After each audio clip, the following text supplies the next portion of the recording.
Hello and welcome to Gwent Game Theory. I'm HG3 and today we will talk about agility. And now a short introduction if you're not sure what agility is. It of course refers to this particular icon, which means the unit is agile and they can be played on any row on your side of the board. There are disloyal units which are also agile, but for today we will constrain our conversation to revolve around loyal agile units. And then we'll take it one step further and we'll mainly only talk about agile units within Scoia'Tael. So if you haven't seen all the Gwent game theory videos, I recommend checking those out before we get into this one so you know some of the things I'm talking about, so you have some background information and whatnot.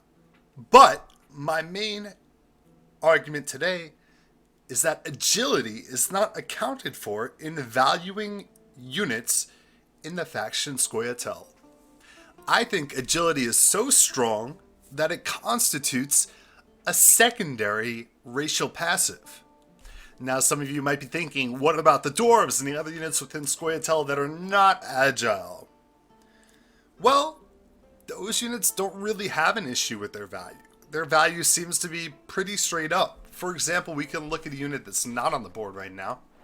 The Dwarven Skirmisher comes in at 4 strength, 3 removal, and gains 2. So he's a strong unit, but he's firmly cemented on the siege row. And not having that ability to flex your unit into any row is definitely a detriment. Now, agility has always been a good thing to have, but it is now especially emphasized because there are certain cards that have come back into the picture and certain cards that have entered the game entirely and just prey upon units that are not agile. The first example of a card that has come back into the picture is Geralt Igni. Geralt Igni, of course, is looking for a row that has over 20 strength in it to go ahead and throw an Igni at and incinerate the life out of it. And if we look at all these agile units I have access to in Scoia'Tael, how often am I going to be setting myself up to yield a value Igni? Now, it does happen more often than you'd suspect, but usually on the heels of Hawker Healer coming in after Weather has been played on a row, probably from Aeromancy or a Weather deck. And then a lot of Scoia'Tael units are on 3, and Igni can find value, but that's kind of like a niche setting. And if that's your objective, if that's your goal with Igni, 2-card setups are just not really good because it's not reliable. What if you don't have your Weather in hand? What if you don't have Igni in hand? Everything can go wrong, and then you get to late round against Scoia'Tael, and Igni is just a 6 or 8 strength body, depending on what faction you are, that's not going to hit anything worth a damn. So check 1 for agility. And then the other Geralt is Geralt Ard. And what Geralt Ard loses out from agility is that Geralt Ard has no removal potential for units on the siege row. So in matchups where I'm likely facing a Geralt Ard, I'll probably just play all my units in the siege row. And the best thing Geralt Ard can do is push back a couple of units I'm using to dodge from Igni and then Weather on top of a whole row.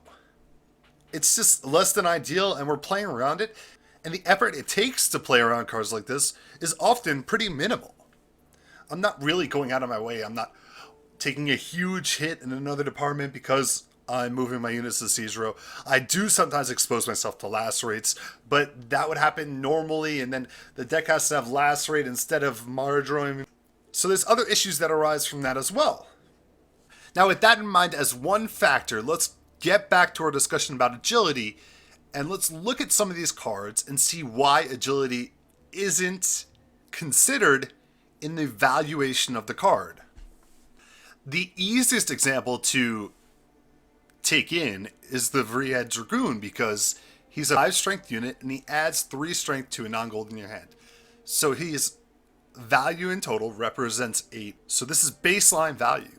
But then if we compare it to the other 8s from other factions, also has agility on top of that, which we've talked about some of the reasons why agility is really good. Also couples with a lot of the stuff in Scoia'Tael sets, such as Toraville and the bluffs from Kieran and whatnot. So in terms of number-wise, it still adds up to be the same as the other factions, But then on top of this, we have this agility. Of course, a card like the Brigade, we haven't seen in play for quite some time. But if you just compare this straight up to the Redanian Knight, there's no competition, right? I mean, 8 strength, you can put it wherever you want, or 8 strength, you have to put it on the melee row. You choose. And then, goodness gracious, I don't know how the Vanguard got so lucky. 6 strength on his core, then 3 strength on his spawned unit. So he's equaling 9 on an agile body with spread value that can retain more from row buffs, which happen to be included in the Scoia'Tael set if he gets lucky. Whoa, the Vanguard is outstanding. Now, some of you might be thinking, well, other factions have unique attributes, and maybe that's their equivalency to agility. And I'd say you're on the right path, but not really. I mean, Scoia'Tael don't have access to reses, but neither do monsters in a really meaningful way. You can see Northern Realms have access to field medics, which res in the graveyard. We all know Skellige has a ton of reses, but that's not really a unique feature. And the value of the action of resing is kind of included in this card. The value usually ends up somewhere around 11 in terms of contribution to the board, because usually you're resing a bronze unit out of the grave, which would be 8 strength, and your field medic is 3. And then with Skellige, it's similar because of the Skellige curve on strength. So, not really. It's not like there's any special attributes shared between all these units that is in addition to the racial passive. I mean, could you imagine the chaos if Redanian elites were agile? And you could just spread them out on all the different rows, and then they would just lock in gold? There wouldn't be any counter, and it would just be ridiculous, and people would be going crazy.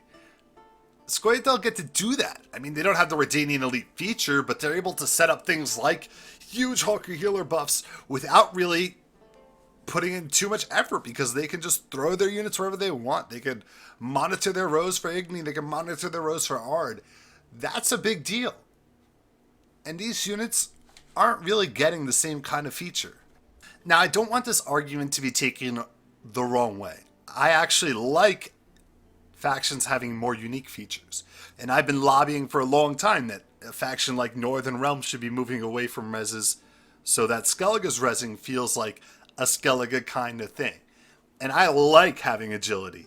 But I do, for the sake of balance, wish it was kind of factored into the strength allocation of some of these bronze cards.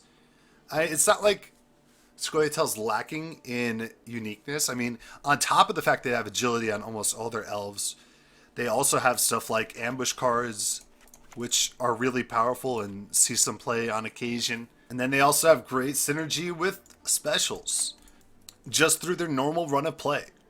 The point here really is that if you're playing these elven cards in your Scoia'Tael deck, which most Scoia'Tael players are using, you're getting extra bang for your buck.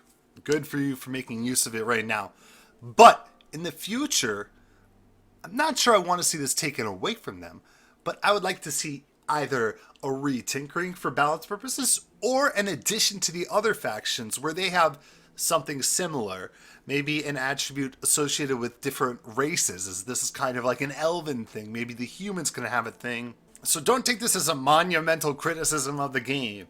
It's just pointing something out. I know that lore-wise, we're talking about a faction that is very mobile, and they tend to be kind of like these guerrilla warfare tactics users that are hit and run, and they're able to adapt to different styles of combat. So lore-wise, it's probably perfectly consistent for them to be agile.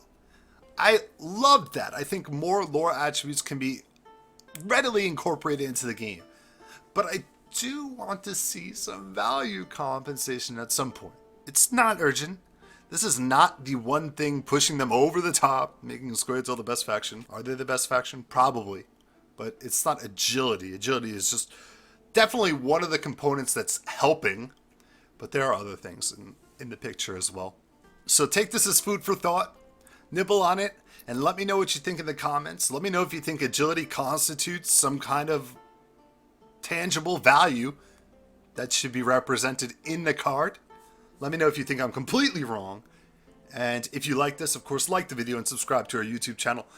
Thank you for your time. I'm HG3. This is Gwent Theory, and I will see you next time.